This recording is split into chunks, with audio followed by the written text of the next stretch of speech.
Merci de choisir la RTG pour vous informer. Bienvenue dans ce journal. Renforcement de capacité des administrateurs territoriaux.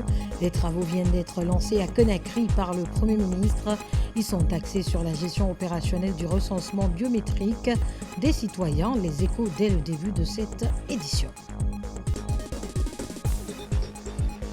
Dans ce journal, nous mettrons un accent particulier sur l'entrepreneuriat agricole en nous immisçant dans les secrets du succès de la tonata d'Alaba, un fruit et légume très prisé dans le monde.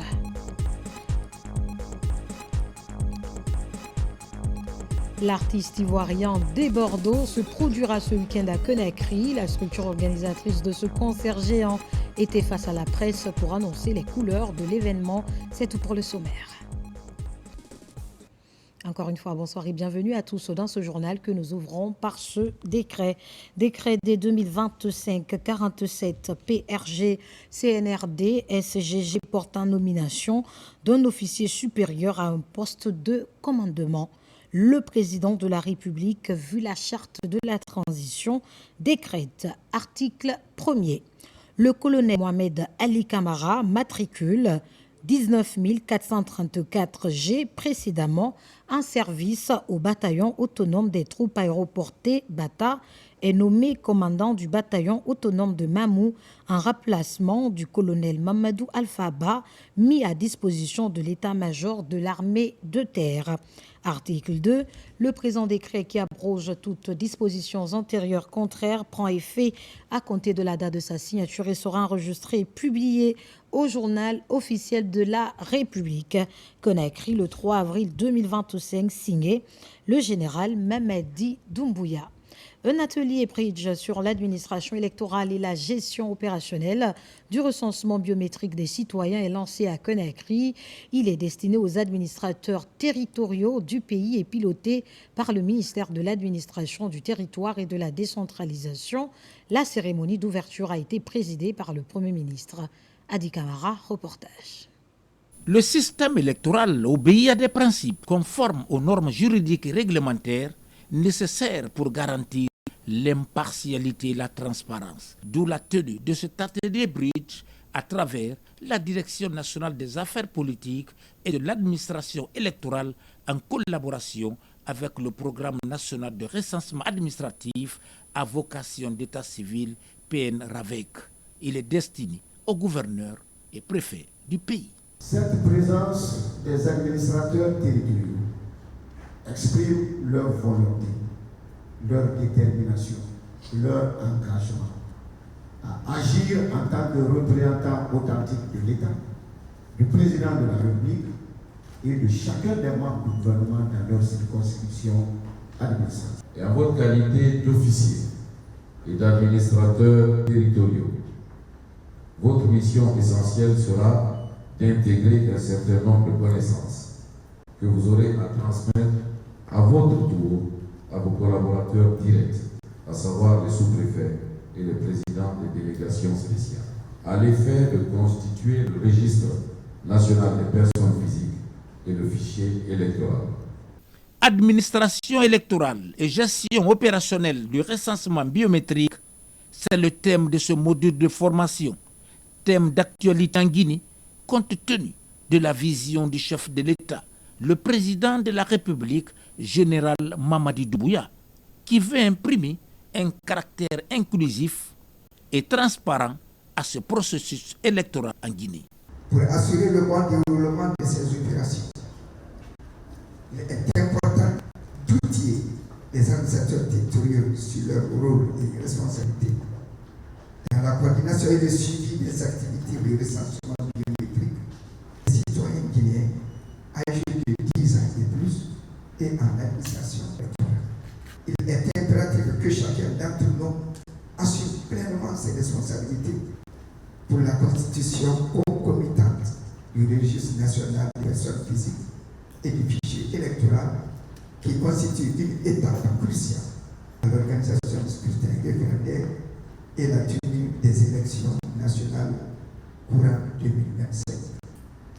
Le Premier ministre rappelle la pertinence de la refondation de l'État guinéen, notamment à travers la mise en place du RAVEC et du recensement biométrique des citoyens. C'est l'une des opérations les plus importantes de la période politique actuelle. Un pays qui ne connaît pas de la manière la plus individualisée ses citoyens, c'est un pays qui ne pourra pas cibler ses politiques publiques. Les instruments nous permettant de savoir qui sommes-nous, combien sommes-nous, où sommes-nous. Si on n'a pas ça, on ne peut pas, de la manière la plus efficace, mettre en œuvre des politiques publiques qui puissent être réussies et qui puissent être durables. Donc, la première étape fondamentale du processus de transition, c'était de doter l'État des moyens d'assurer sa gouvernance et de l'améliorer de manière substantielle. Durant 3 jours, ces administrateurs territoriaux vont plancher sur des techniques de recensement biométrique et autres aspects du processus électoral sous la direction de l'expert burkinabé Joachim Bagnan, facilitateur accréditeur, bâtir des ressources en démocratie, gouvernance et élection. Bridge en abrégé. À présent, ce communiqué de la Direction générale des impôts communiqué. La directrice générale des impôts porte à la connaissance des directeurs généraux de sociétés, des gérants d'entreprises et les cabinets conseils que les dispositions des articles 108, 109, 111, 142, 199 et 241 du Code général des impôts leur font obligation de souscrire au plus tard le 30 avril 2025, délai de rigueur à la déclaration de résultats de l'exercice clos au 31 décembre 2024. Les documents constitutifs de cette déclaration sont l'alias des états financiers, modèle système comptable OHADA révisé, système normal et système minimal de trésorerie, modèle établissement de crédit, plan comptable établissement de crédit BCRG, modèle institution financière inclusive, institution de microfinance et établissement de monnaie électronique, modèle institution financière spécialisée, modèle des compagnies d'assurance. La déclaration du résultat fiscal de l'exercice clos au 31 décembre 2024, l'indication détaillée des rectifications extra-comptables opérées en vue d'obtenir le résultat fiscal, un relevé détaillé des amortissements et provisions, la nature et la valeur des avantages en nature accordés au personnel, le relevé des mouvements ayant affecté pendant l'exercice les comptes courants des associés ainsi que l'état des intérêts payés au titre des créances, dépôts ou cautionnements avec l'identité et l'adresse des bénéficiaires. La liste détaillée par catégorie des frais généraux, le nom et adresse du comptable ou expert comptable agréé tenant votre comptabilité. À cet effet, dans l'attente de l'opérationnalisation du module e-bilan sur la plateforme e-tax SAFIC 2, la Direction générale des impôts met à la disposition des usagers un guichet unique de réception des états financiers au rez-de-chaussée de l'hôtel des impôts. Le guichet unique de réception des états financiers aura pour mission de collecter les documents des contribuables ci-dessus cités pour l'exercice clos au 31/12e mois 2024, vérifier avant leur dépôt auprès des services destinataires que les états financiers produits par les contribuables sont complets et ont été préalablement visés. Le visa doit être apposé par un membre de l'ordre des experts comptables et comptables agréés de Guinée, délivrer une attestation de dépôt de la déclaration de résultat fiscal et des états financiers, numériser les documents physiques déposés par les contribuables, gérer les bases de données physiques et numériques des états financiers, transmettre les documents physiques aux différents services de gestion. Aucune réception d'état financier n'est autorisée en dehors de ce guichet unique. La directrice générale des impôts invite au respect de ce délai de déclaration, faute de quoi leur imposition sera établie d'office conformément aux dispositions de l'article 1137 du Code général des impôts. La directrice générale des impôts s'est comptée sur l'esprit civique de chacun et de tous, qu'on a écrit le 3 avril 2025, signé Fatoumata Foula Diallo. Rajeunissement du personnel judiciaire. Les ministres du Travail et de la Justice ont conjointement lancé les premières épreuves de l'examen de sortie de 100 auditeurs de justice et 100 élèves greffiers. Cette phase intervient après une année de formation théorique et pratique au centre de formation judiciaire. Kerno Younoussaba pour en savoir plus.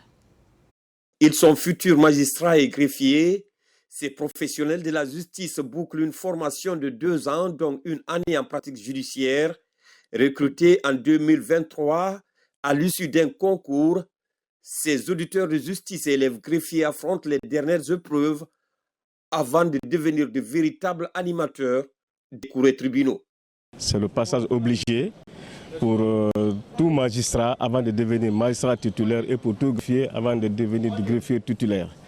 Parce qu'après aujourd'hui et demain, c'est sur 2 jours, et ça sera sanctionné par un classement qui va déterminer le rang de chaque candidat magistrat et de chaque candidat greffier. À l'issue de cet examen de sortie, les admis vont officiellement intégrer les professions de magistrats et greffiers, 2 corps devenus vieillissants, fortement affectés par le départ massif à la retraite ces dernières années.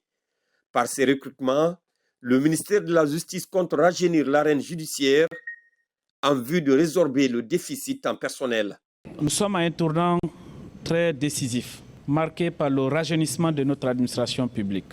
Le rajeunissement de l'administration judiciaire est un enjeu majeur. Nous sommes aussi à un tournant majeur marqué par la satisfaction des besoins en termes de personnel dans nos tribunaux et nos différentes organisations judiciaires du pays. Dès l'aube du 5 septembre 2021, à sa toute première adresse à son peuple, le président de la République a indiqué tout de suite la place qui est celle de la justice, en la qualifiant de... J'aime le dire et le répéter souvent, ce n'est ni un slogan populiste, ni un vain mot, mais c'est la traduction d'une vision concrète dans le cadre de développement de notre pays. Alors cette boussole doit être guidée par des hommes hautement qualifiés. Pour impulser la transparence dans cet examen, le Centre de formation judiciaire a constitué 2 jurys dirigés par des éminents magistrats et greffiers. Dans le volet coopération, l'ambassadeur de Guinée en Australie vient de présenter ses lettres de créance. Cette action vient renforcer les liens déjà existants entre nos 2 pays. Dès après cette phase, le diplomate guinéen a eu une séance de travail avec la communauté guinéenne qui y vit. Makemedozo, compte rendu. Une grande feuille vierge sur laquelle les 2 pays vont désormais écrire leur histoire. Les premières bases de cette nouvelle coopération sont posées avec cette remise des lettres de créance. L'ambassadeur de la République de Guinée est reçu par son Excellence Madame Sam Mostyn, gouverneur général du Commonwealth d'Australie. L'occasion pour le diplomate guinéen de présenter le potentiel minier de la Guinée aux autorités australiennes. J'ai eu l'honneur de transmettre les chaleureuses salutations de son Excellence Monsieur le Président et au même moment on a eu l'opportunité d'échanger sur la coopération entre la Guinée et l'Australie. Et on a estimé qu'il y a beaucoup de domaines dans lesquels on peut vraiment faire des grands échanges. Donc sur ce, elle a exprimé vraiment sa joie de voir la coopération entre la Guinée et l'Australie évoluer dans le bon sens. L'ambassadeur extraordinaire et plénipotentiaire Moussa Fanta Camara a aussi rencontré la communauté guinéenne vivant dans 3 grandes villes, Canberra, Perth et Sydney. Les compatriotes ont expliqué aux représentants de l'État guinéen leurs principales difficultés et surtout leur désir de participer au développement socio-économique de leur pays. Nous voudrions vous demander de nous aider à faire qu'il y ait un bureau sur place pour qu'on puisse travailler ensemble. On ne veut pas vous laisser pour compte, vous êtes des Guinéens, vous êtes importants. Parce que ce que moi je dis souvent, tous les ressortissants guinéens qui sont à l'extérieur, ce qu'ils donnent à la Guinée, ce qu'ils font pour la Guinée, moi je sais. On beaucoup de projets sont... C'est les ressortissants guinéens à l'extérieur qui l'ont fait. Donc quiconque ne renforce pas, ça c'est qu'il n'a rien compris. Conformément aux recommandations du ministre des Affaires étrangères, l'ambassadeur a organisé une opération d'enrôlement. Dans l'actualité encore, les agents de l'Office national de contrôle sanitaire des produits de pêche et d'aquaculture ont de façon inopinée visité certains entrepôts de la capitale. Il était question de constater de visu les conditions de conservation de ces produits halieutiques dans ces unités de pêche industrielle, mais aussi s'assurer de la disponibilité d'une quantité suffisante de poissons, même pendant le repos biologique. Younous Atawel Kamara. À la direction générale de l'Office national de contrôle sanitaire des produits de la pêche et de l'aquaculture, les agents se préparent pour se rendre dans certains entrepôts de la capitale en vue de faire l'état des lieux. Tout a commencé ici à Sonit Pêche, où ces agents, en compagnie du premier responsable de cette direction et le secrétaire général du département en charge de la pêche, se sont rendus. À l'intérieur de cet entrepôt, ils sont venus constater les conditions de conservation des poissons. Nous avons fait un prélèvement de poissons existant dans l'entrepôt. Nous allons vérifier ici les conditions de conservation de ce produit au niveau de cet entrepôt. On vérifie la température à cœur du poisson.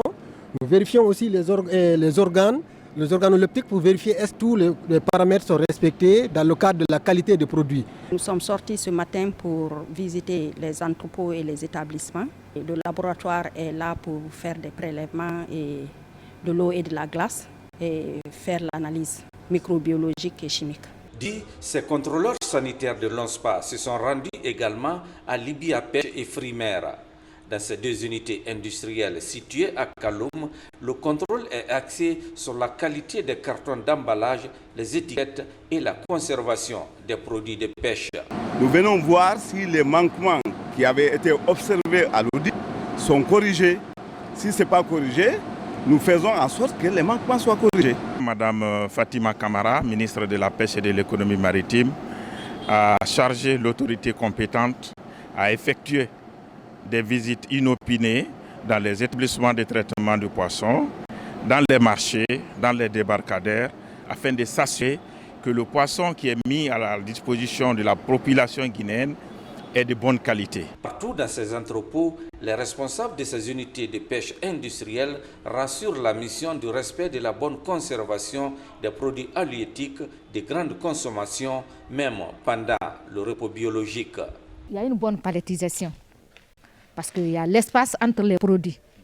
En cas de doute sur un seul produit, quand la palettisation n'est pas respectée, ça peut contaminer tous les autres produits. Parce que la multiplication des microbes, c'est tellement rapide. C'est pour cela qu'on exige toujours dans les entrepôts de respecter la palettisation. Si vous regardez aujourd'hui le stock dans nos entrepôts, il est constitué principalement de produits halieutiques pêchés en République de Guinée. Nous importons une petite quantité pour compléter la gamme de produits en fonction de la pêche. À date, aujourd'hui, nous avons à peu près 4350 tonnes dans nos entrepôts constitués de produits pélagiques et démersales qui sont à la disposition de la population guinéenne. Les prochains jours, ces contrôleurs sanitaires de produits de la pêche et de l'aquaculture poursuivront leur contrôle dans le reste des unités et débarcadères de pêche dans la capitale et à l'intérieur du pays.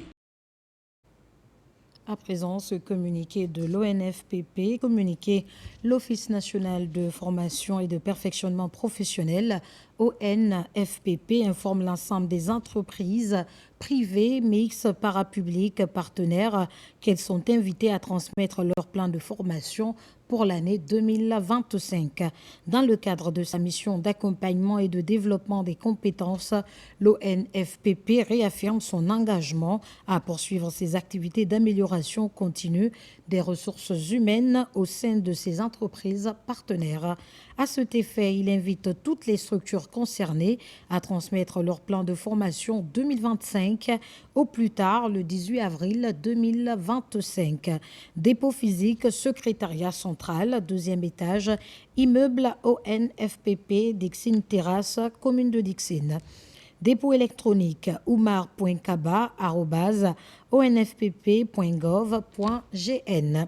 Pour toute information complémentaire, veuillez contacter M. Oumar Kaba, chef de la division formation continue au 613 00 23 35. L'ONFPP, une institution forte au service de son public cible. Signé la direction générale. Dans notre grand format de ce soir, nous partons à la découverte d'un site de production de tomates à Ditine, une sous-préfecture de Dalaba. En visite dans la localité, les émissaires de la Chambre nationale d'agriculture ont pu remarquer l'investissement d'un fils du terroir dans un secteur aussi productif que pourvoyeur d'emplois. Au-delà donc de contribuer à ravitailler le marché de Conakry en tomates, cette activité offre des opportunités d'insertion socio-professionnelle aux jeunes et femmes de la localité. Foudé Camara est notre spécialiste maison suée. Territoire aux paysages et aux sites touristiques emblématiques, Dalaba est aussi une terre d'opportunités agricoles à cause de son climat doux, digne du printemps.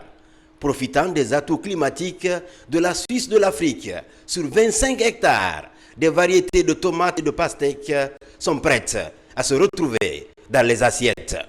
Déjà, il y a 3 millions qui ont bougé depuis la récolte là, et jusqu'à présent on n'a pas fini. Et il y a quelques clients encore qui restent avec leur bol qu'on n'a pas servi encore. Des fois, dans la semaine, on fait 2 récoltes. La cadence de la récolte est bien respectée pour éviter les pertes dans ce domaine valorisé par El Hadji Ibrahima Bari, un jeune paysan modèle, un fils du terroir qui s'implique depuis 3 ans dans la dynamique développement territorial de Ditine. Au début, j'avais des difficultés parce que quand tu commences l'investissement, tu dois vraiment avoir des conseils à côté de toi. Il y a d'autres qui me disaient il ne faut pas prendre ton argent et aller en brousse et investir. Mais avec l'arrivée de CNRD, il m'a rassuré de continuer l'élan que j'ai commencé. Dans ce périmètre de Ditine, toutes les techniques culturelles sont réunies pour une bonne exploitation agricole. 3 bassins d'eau alimentent le périmètre. Des bassins soutenus par un système d'irrigation goutte à goutte. Et les variétés de tomates sont choisies en fonction des conditions climatiques et du rendement à l'hectare. Des dispositions qui offrent de l'emploi aux jeunes et aux femmes du terroir. Comme vous le voyez, l'impact est immesurable même. Parce que là, depuis son installation ici, la population trouve du travail, les revenus sont là. Le manger est là. Le nom de Ditine est partout maintenant. Ditine est reconnue terre d'agriculture. Donc, bref, c'est positif pour nous, pour la commune et pour la communauté. Après la production dans le volet commercialisation, par semaine, plus de 6 camions font la navette entre Ditine et Conakry. Des opérations commerciales assurées en grande partie par les femmes venant de Conakry. Des femmes qui arrivent aussi à tirer leur épingle du jeu. Nos sacs, une semaine, je prends un camion ici, j'amène à Conakry à Mototo. Je vends là-bas. Je compte pour lui très bien, très bien. Parce que nous, eux deux, quoi. Parce qu'on gagne ici. La difficulté, la route n'est pas bonne. Parce que avant, on bouge ici le 20h, à 3h50, on vient. Mais à l'heure là, si je bouge vers 16h, jusqu'à l'heure de 6h comme ça, on arrive à Conakry. Côté difficulté, pour sécuriser les investissements dans une filière de produits périssables comme la tomate, ce jeune agripreneur plaide pour l'obtention des chambres froides et des dispositifs de stockage pour éviter les pertes post-récolte. À la contrainte de conservation s'ajoute la concurrence des tomates importées qui inondent le marché. Je ne peux pas dire je peux couvrir la Guinée à 100%, mais les produits que je suis en train de faire, la production qui est en train de sortir ce mois ici, vraiment j'ai des difficultés pour écouler les produits. Parce qu'à l'heure où je vous parle, il y a 3 camions qui ont quitté ici. Je pense que le marché de Matoto est inondé. Il nous faut au moins 3 camions encore pour charger. Il n'y a même pas là où mettre les tomates. On est obligé de mettre les tomates sur terre. Donc, à ce point, vraiment, je demande à ce que l'État, qui a commencé à m'appuyer, qu'il continue. C'est un producteur qui est à un niveau de maturité absolue, il faut le dire. Donc, ce que nous ferons, c'est de l'écouter, notamment en termes de recommandations qu'il a formulées à l'endroit de la Chambre nationale d'agriculture, qu'il s'agisse de la production, notamment l'appui qu'il juge nécessaire pour que la Chambre puisse mettre les moyens à sa disposition, si c'est ce qu'il demande. L'appui en termes de production, si c'est la sécurité foncière qu'il faudrait que la Chambre contribue à augmenter. Et donc, en tout cas, c'est un investisseur, c'est vraiment un investisseur au sens économique du terme. Donc, nous n'allons pas nous mettre devant lui, nous allons vraiment l'écouter. Et dans la mesure du possible, la Chambre posera des actions concrètes. À Ditine, l'abondance de la production de tomates reflète la générosité du sol de Dalaba. Ici, le succès des producteurs locaux offre de l'emploi aux jeunes et contribue à lutter contre l'exode rural et à conforter la sécurité alimentaire. Un exemple d'entrepreneuriat agricole à suivre absolument. L'humanité a donc ce 2 avril célébré la journée mondiale de l'autisme avec pour thème promouvoir la neurodiversité et les objectifs de développement durable. L'initiative vise à attirer l'attention des décideurs sur la mise en place de politiques d'inclusion pour parvenir à un changement comportemental vis-à-vis des personnes atteintes de la maladie. On fait le point avec Amadou Touré. C'est sous le thème « Promouvoir la neurodiversité et les objectifs de développement durable ODD » que l'humanité a célébré la journée mondiale de sensibilisation à l'autisme. Cette journée vise à attirer l'attention des décideurs sur la mise en place des politiques d'inclusion pour des changements de comportement en faveur des autistes. En Guinée, c'est l'école Lab Academy, l'un des rares centres de prise en charge et de rééducation pour enfants autistes qui a organisé cette célébration ici, à Nongomori-Kantea. La société pense que ce sont des enfants qui ne sont pas normaux. Pourtant, ils ont juste besoin d'aide, d'adaptation de comportement. Et cette journée mondiale ici va dans le cadre de la sensibilisation, de la motivation aussi. Parce qu'il y a des enfants qui sont dans les écoles, ils sont là et ils n'ont pas de suivi. Par fini, ils sont à la maison, abandonnés à eux-mêmes. Donc, l'AB est là pour aider ses parents. Une cérémonie modeste, mais riche en activités essentielles pour leur programme de rééducation, de divertissement et de réinsertion sociale. Il y a les séances de musique, il y a les séances d'acrobatie, et il y a les séances d'études aussi, il y a les séances de vidéo. Tout ceci rentre dans le cadre de l'adaptation de l'enfant. Vu les besoins des enfants autistes, ils ont besoin d'intégrer ici notre société, de pouvoir faire tout ce que nous pouvons faire. Donc pour ça, Lab est là, ce sont des méthodes américaines qui sont utilisées au Lab pour pouvoir aider ces enfants. La réussite de cette journée est aussi passée par l'engagement des personnes physiques et organismes humanitaires qui offrent des opportunités à certains enfants issus de milieux défavorisés à accéder à cette prestigieuse académie à travers le système de parrainage. Qu'on soit autiste ou pas, on est tous humains, on a besoin d'être compris. Et LAB est là aujourd'hui, je crois que c'est la première institution qui va en faveur de l'autisme, qu'on n'a jamais vu en Guinée d'ailleurs. L'autisme, c'est un trouble de neurodéveloppement qui peut affecter la communication, l'entente avec les autres personnes de la société. Et c'est une très bonne chose en tant que première dauphine Miss Guinée. Je crois que je dois être à côté de ces enfants parce que c'est l'avenir du pays. C'est en 2007 que l'humanité a institué la célébration de cette journée, favorisant le dialogue et la collaboration entre de multiples secteurs.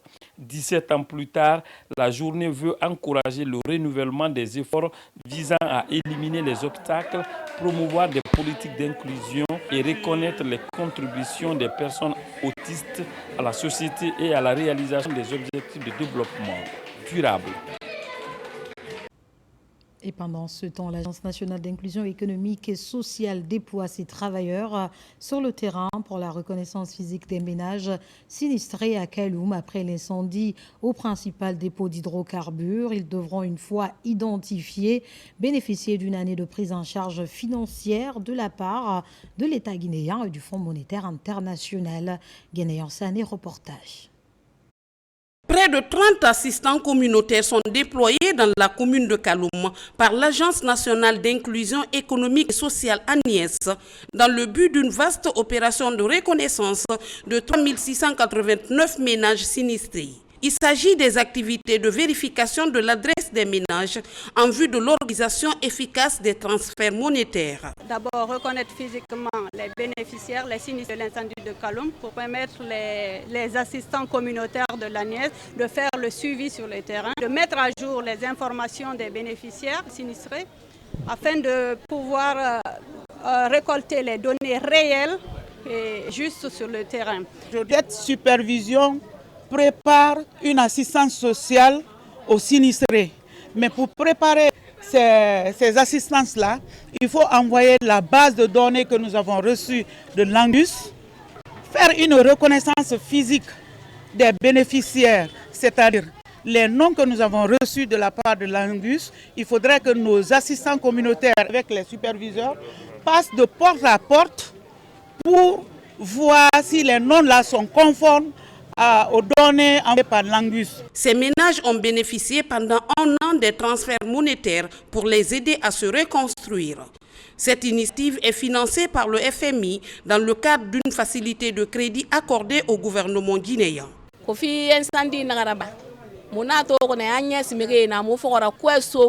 Depuis l'incendie du dépôt d'hydrocarbures, l'Agnès a été là pour nous, jour et nuit, surtout avec le président général Mamadi Doumbouya, qui n'a ménagé aucun effort pour nous aider. Que Dieu le protège. Nous avons affaire à 3689 ménages sinistrés de Kaloum. C'est un chiffre qui a été stabilisé avec l'Angus et le gouvernement. Donc ces ménages-là vont bénéficier d'un transfert monétaire et d'un projet qui est financé par le FMI. Je rappelle que toutes ces opérations s'inscrivent dans le vaste plan de riposte que l'État a mis en place pour venir en aide à nos compatriotes sinistrés de Kaloum. Les autorités guinéennes, à travers l'Agnès, concrétisent cette volonté de prise en charge des populations vulnérables, victimes des effets de l'incendie du principal dépôt d'hydrocarbures. Au centre islamique de Donka, le ministre secrétaire général aux affaires religieuses a tenu une réunion avec les chefs religieux des 13 communes de la capitale. Il était question de prendre des mesures disciplinaires contre certains imams qui ont préféré attendre lundi pour célébrer l'Aïd el-Fitr au lieu de dimanche, date officielle retenue par les autorités de tutelle. Marwan Kamara, Soriba Bangoura. Suite à l'annonce des autorités à travers le secrétariat général des affaires religieuses, les fidèles musulmans de Guinée ont célébré la fête de Ramadan le dimanche dernier sur toute l'étendue du territoire national. Mais certains imams n'ont pas respecté cette instruction des autorités religieuses. À cette occasion, le ministre secrétaire général des affaires religieuses se concerte avec les chefs religieux des 13 communes de la capitale pour prendre des mesures disciplinaires. Certains imams ont refusé catégoriquement, après avoir constaté le respect strict, non seulement des procédures administratives, mais aussi le respect des orientations du prophète Mohammed et salut sur lui. Donc vous savez tous que la Guinée a déclaré à 21h la prière. Ça veut dire que du matin jusqu'à 21h, nous étions à la recherche, conformément comme le prophète l'a dit. Gênez si vous observez la ligne. Et coupez aussi et marquez la fin du Ramadan si vous observez la lune le 21e jour du Ramadan. C'est ce que la Guinée a fait. Donc tout cela, si un imam refuse catégoriquement de respecter ça, nous pouvons constater comme l'acte de désobéissance et de trouble à l'ordre public. C'est pourquoi je remercie ici l'effort du préfet de Dinguiraye et l'effort des gendarmeries ici à Conakry qui ont pris la responsabilité. Et nous allons faire en sorte que sanctions administratives venant du secrétariat concernant ces imams soient aussi utilisées afin d'amener les gens à respecter l'ordre public et l'instruction de l'autorité compétente. Cette rencontre des religieux est aussi l'occasion d'échanger sur le respect et l'application des principes religieux qui régissent la pratique de religion en Guinée.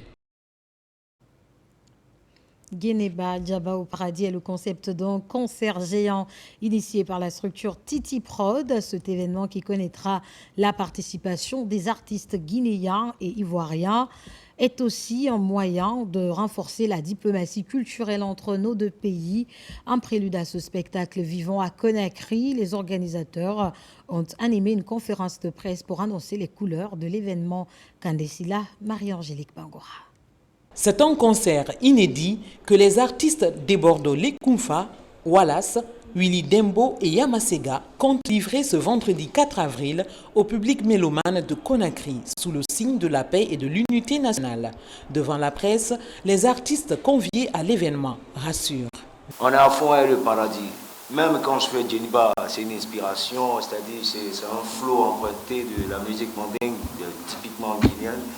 Donc là, je suis arrivé, c'est pour apprendre auprès des Djeliba guinéens, parce qu'ils ont une autre manière de chanter, comme les griots, les Djeliba, que je kiffe vraiment.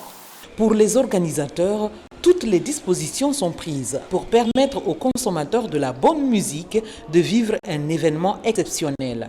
Aidez-nous à inviter tout le monde le 4.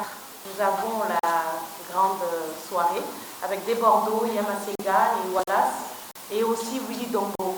Une touche d'humour, beaucoup de bonheur. On va dire aux Guinéens que on va leur expliquer ce qui se passe chez nous là-bas et puis ce qui se passe ici. On va rire de ça, rire ensemble de l'Afrique et puis permettre à l'Afrique de prendre sa place. Le concert Djeniba Djaba s'annonce bien au paradis. L'occasion sera mise à profit par les artistes de communier avec les spectateurs dans une ambiance chaleureuse et conviviale.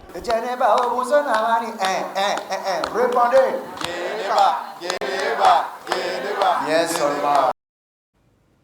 À l'international, le bilan s'alourdit suite au terrible séisme qui secoue le sud-est de l'Asie depuis la semaine dernière. En Birmanie et une partie de la Chine, les autorités militaires au pouvoir dénombrent plus de 3000 morts. Elles appellent à l'aide internationale. Déjà, des milliers de secouristes sont arrivés sur place pour retrouver le reste des victimes sous les décombres. D'Abansila.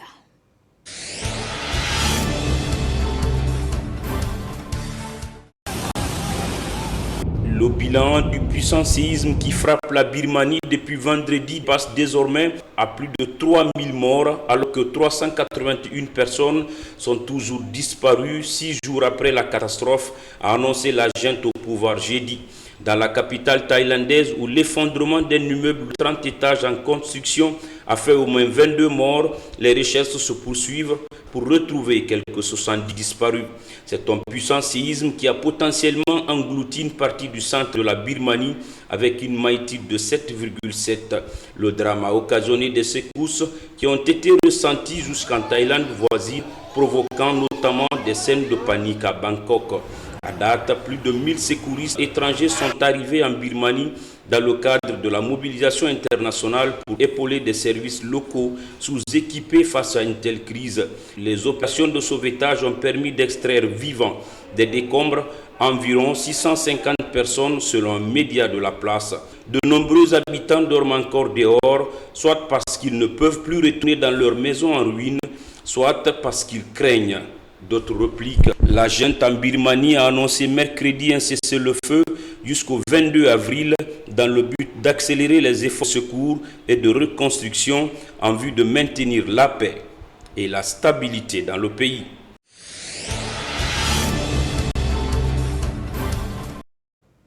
C'est la fin de ce journal. Merci pour votre aimable attention. Quant à moi, la joie fut immense de vous servir cette semaine. On se dit très bientôt sur la RTG, si le propriétaire des temps et des circonstances le veut bien.